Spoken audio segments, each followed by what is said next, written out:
There once was a village built around a grand castle. This castle had the finest towers, the strongest walls, and the most beautiful halls. But here's the thing, the castle had a problem. It had no gatekeeper. Anyone could stroll right in. Merchants, nobles, thieves, and beggars all came and went as they wished. Some were helpful, bringing wisdom, inspiration, and gold. But many were not.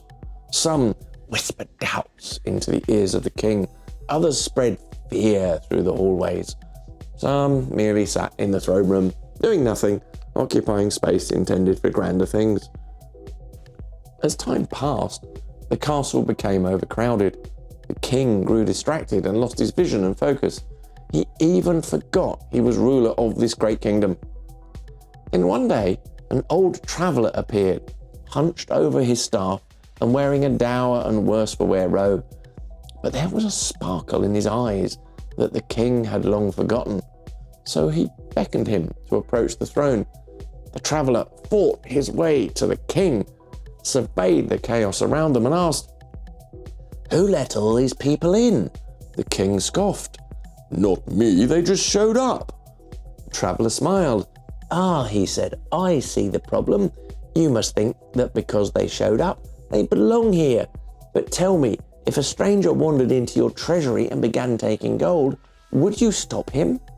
The king's eyes widened. "Of course I would."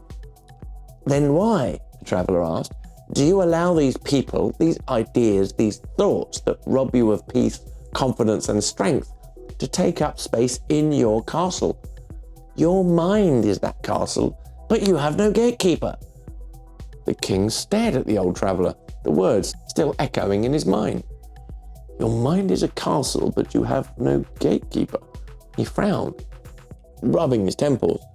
"Well, how do I fix it? How do I stop these unwanted guests from taking over my throne?" The traveller smiled as if he'd been waiting for this question all along. He took a slow step forward, running his fingers along the worn gold filigree of the great throne, following its ornate contours. "First," he said, "you must recognize who's inside. Before you can take control, you have to see what has already claimed space. Walk through these halls, listen to the voices. Some will whisper doubts, telling you are not strong enough. Others will replay old fears over and over, like a bard song stuck in your mind." You're the night sky, trying to make me see your stars. But the dark gets so lonely. Now I see violet, I can feel silent. But remember this, Your Majesty, a thought observed is a thought weakened. When you name it, you'll strip it of its power. The king nodded, thinking of all the times he'd let these voices speak without question. "But what if they're right?" he asked. "What if they are telling me the truth?" The traveller chuckled. "That is where your second kingly duty begins. Challenge them. Ask every thought a simple question. What proof do you have that you belong here? If a merchant entered your kingdom claiming to be a great healer, you would ask for evidence, would you not? If he promised you great riches, if you just let him access your fortune, you would want to know his track record, would you not? Treat your thoughts the same way. Many of them are nothing more than old echoes lingering from past mistakes and imagined fears. They have no business advising a king." The king felt something stir inside him, an understanding he had never considered before. "But there are so many," he said, looking around at the castle full of voices. "How do I rid myself of them all?" The traveller's smile widened. "Ah," he said, "this is where most rulers go wrong. They believe they must fight these thoughts and banish them by force. But tell me, if a thief came to your door, would you wrestle him in the streets, or just simply lock the gates?" The king's brow furrowed. "I would lock the gates, of course." "Exactly," the traveller said. "Your power is not in fighting thoughts. It is in choosing which ones you allow to stay. Every time you notice a thought that does not serve your kingdom, do not waste your energy arguing with it. Simply turn it away and let in a better one.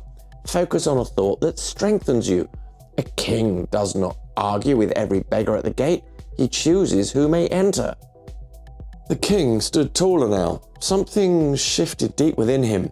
He had spent so long feeling powerless to the voices in his mind, never realizing that he was the one who decided who stayed and who left. The traveller placed a hand on the throne one last time. "Guard your gates well, your majesty," he said, "for your kingdom is only as strong as the thoughts you allow to rule it." And with that, he turned and walked away, leaving the king standing at the threshold of his own mind, ready at last to take back his throne. Your mind is the most valuable kingdom you'll ever rule. Be sure to guard the gates.